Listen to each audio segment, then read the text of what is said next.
What's up everyone, welcome back to more Reddit stories about entitled people, Karens, and just absolutely insane people. So be sure to subscribe for more Reddit content, and we're getting right into today's stories. Neighbor who abandoned their dog wanted him back after I took him in. I, 28 female, live in a pretty quiet neighborhood and have always loved animals. About 6 months ago, my next door neighbors, Mark and Julie, moved out of their house and completely abandoned their dog Buddy, a 4-year-old golden retriever. They didn't say a word about it, just left him tied up in the backyard with a bag of food and water. When I realized what had happened, I was furious. Who leaves a dog behind like that? I immediately took Buddy in and made sure he was safe and fed.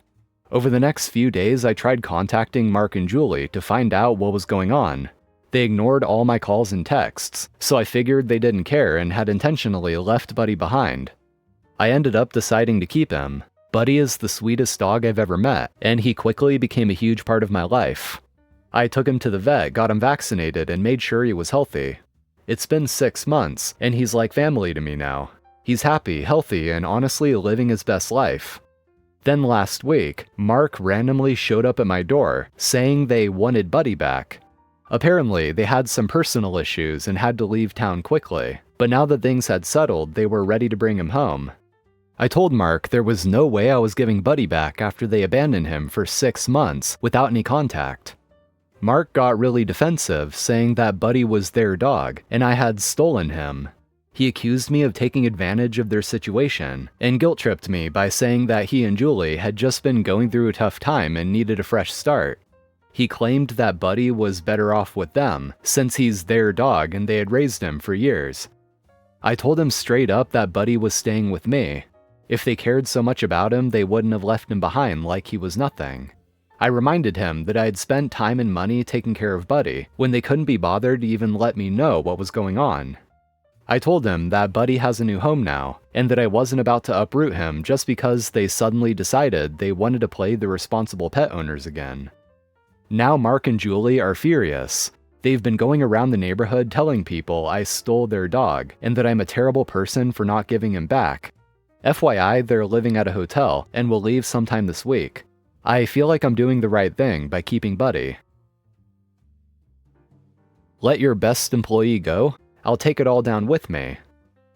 This happened a couple of years ago, but I was thinking about it recently. I worked for a company doing their media design, graphic design, photography, live event AV, video editing, etc. This company held big events, and over my years at the company I was given more and more unrelated responsibilities until I was doing the jobs of at least 4 people. They also never helped pay for any materials, so all of the necessary media equipment was paid for out of pocket. All of them had my name on them to make sure that it wouldn't get lost if I lent it out. Over the years, I had accumulated a pretty impressive supply through secondhand purchases and watching for deals. By the time I hit my 5th year there, I had thousands of dollars in high-end equipment that was used for almost every part of the organization's promotion and event production. I think you can see where this is going. One day I was brought into my boss's office and told that they would be downsizing and had found someone fresh out of college with no real-life experience that will be taking over my job as well as a few others.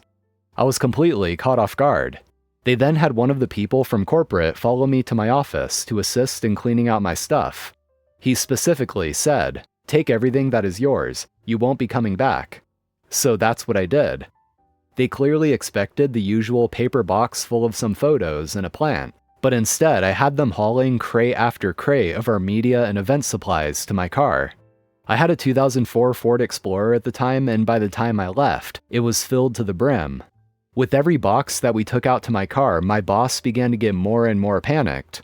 At one time, he said, "You can only take things that are yours." And through my sadness and anger, I was able to find it in me to kindly tell him that every single thing I was taking was mine and that I kept all receipts if he wanted proof. The final nail in the coffin was when I told him that I would need access to the arena's AV booth in the catwalk. I still remember the fear in his eyes. We went and I unplugged all of my cameras that I had been lending to my events team, all of which were clearly marked with my name. I felt like the Grinch just walking around and taking all the random things in the building that had my name on them. Driving away, I was heartbroken that a company I had given 200% to in every way had picked someone younger and fresh out of college to replace me. But I won't lie, The smugness of watching their face as I stripped the place bare was worth it. Looking back on it, that was the worst and most toxic job I've ever had. The company only lasted another year before they folded entirely, and I like to believe that I had a hand in that. And to think if they had just compensated me fairly and purchased the necessary things themselves instead of forcing me to provide my team with things, they wouldn't have had to start from scratch. Neighbors think that because our house was vacant for a while, our yard becomes theirs. We moved into our house about a year and a half ago. It was built by my girlfriend's grandparents in the 70s. It had been rented out for a while and sat vacant for a year after her last living grandparent passed. During this time, the neighbors next door would let their dog run through our yard and would come back and forth through our woods freely. Anyways, we bought the house and introduced ourselves to them since our properties are pretty close. Our driveway specifically is near the area where their pool is. I listened to him spout nonsense about how he was happy that Mexicans didn't move in, or the Russians wanted to buy it and turn it into a chop shop. What? I wasn't about to pick a fight with our new neighbor.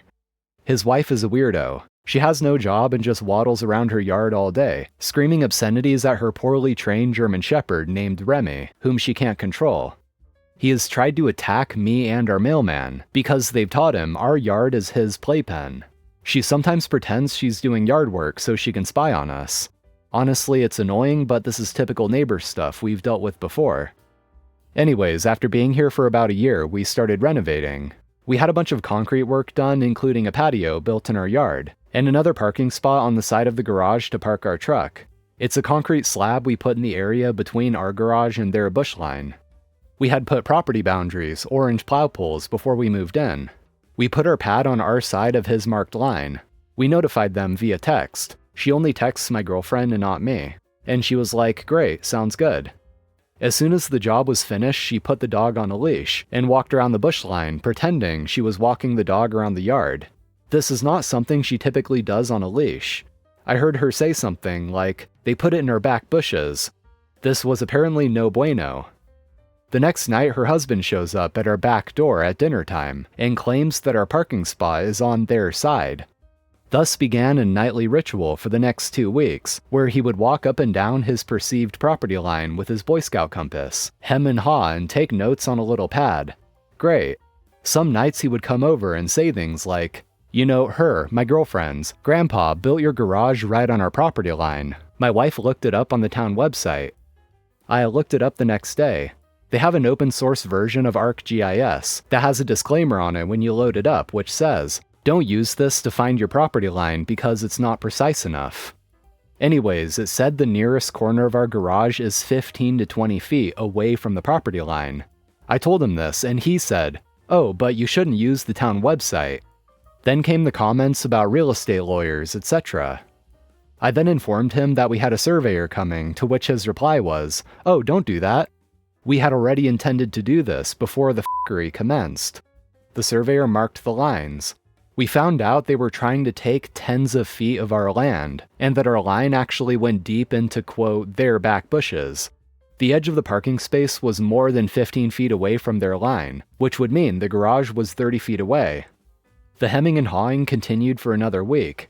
I have security cam footage of her coming on our side and literally kicking the dirt. I also saw them in our woods one morning at like 7 a.m. with the compass, and she was throwing a fit. It eventually stopped. I ignore them at all costs now. She occasionally tries to be friendly with my girlfriend, who is very brief with her. I don't understand how these people think we can just go back to normal after they threatened us with legal action for modifying our own land. My husband refused to be in the delivery room with me during the birth of our child. I, 29 female, and my husband, Jake, 32, have been together for 6 years, married for 3. We were both ecstatic when we found out we were expecting our first child. Pregnancy was tough for me though. I had severe morning sickness, gestational diabetes, and was generally miserable. But Jake was supportive and sweet the whole way through, which made it bearable. As we got closer to my due date, we discussed birth plans. I was adamant that I wanted Jake in the delivery room. I needed his support, and he'd always agreed. However, a few weeks before my due date, Jake started acting strange. He was distant, distracted, and wouldn't engage in any baby-related discussions. I thought he was just anxious about becoming a dad, so I didn't press him too much. The day I went into labor, Jake drove me to the hospital, but seemed off. He was quiet and kept checking his phone. When we got there, he pulled the nurse aside and spoke to her privately. She came back and told me Jake wouldn't be in the delivery room because he was uncomfortable with blood and medical procedures. I was stunned. He'd never mentioned this before. I begged him to stay, told him I needed him, but he just kept saying, "I can't do this." I was heartbroken and furious, but I didn't have much time to dwell on it as my contractions were getting stronger. Jake said he'd be in the waiting room and kissed me on the forehead before leaving. I was left alone, crying and feeling utterly abandoned. Labor was long, painful, and traumatic. I was alone the entire time except for the medical staff. When our son was finally born, I was exhausted, emotionally and physically. The nurse handed me my son, and all I felt was a deep sadness that Jake wasn't there to share this moment. After I was taken to a recovery room, I asked the nurse to get Jake. She came back and said he left the hospital hours ago. I couldn't believe it. I called him repeatedly, but he didn't answer. Finally, I sent him a text saying I was done and he could find his own way home. I didn't see him until the next day. He showed up at the hospital with flowers and an apology, saying he'd panicked and needed some air. He claimed he'd gone home to shower and change, and fell asleep, which I didn't buy for a second. I told him I didn't believe him. I was overwhelmed with anger and hurt, and I told him he had let me down in the worst possible way. He kept apologizing, saying he knew he'd messed up, and he'd do anything to make it right. I didn't want him near me or our son at that moment, so I asked him to leave. He tried to protest, but I told him I needed time to process everything. He left, and I spent the rest of my hospital stay alone with my baby, trying to grapple with the enormity of what had happened. Since then, Jake has been trying to make amends. He's been taking parenting classes, attending therapy, and is constantly trying to be present and supportive. But I can't shake the feeling of betrayal. He abandoned me at one of the most vulnerable moments of my life. I'm torn. I do still love him, and I know he loves me and our son, but part of me wonders if I'll ever get over this. Was it just a moment of weakness on his part or a sign of something deeper that I can't overlook? Anyway guys, that's going to be all for today. Thank you for watching, I appreciate it. Be sure to drop a like and subscribe for more Reddit content. So take care, I'll see you next time.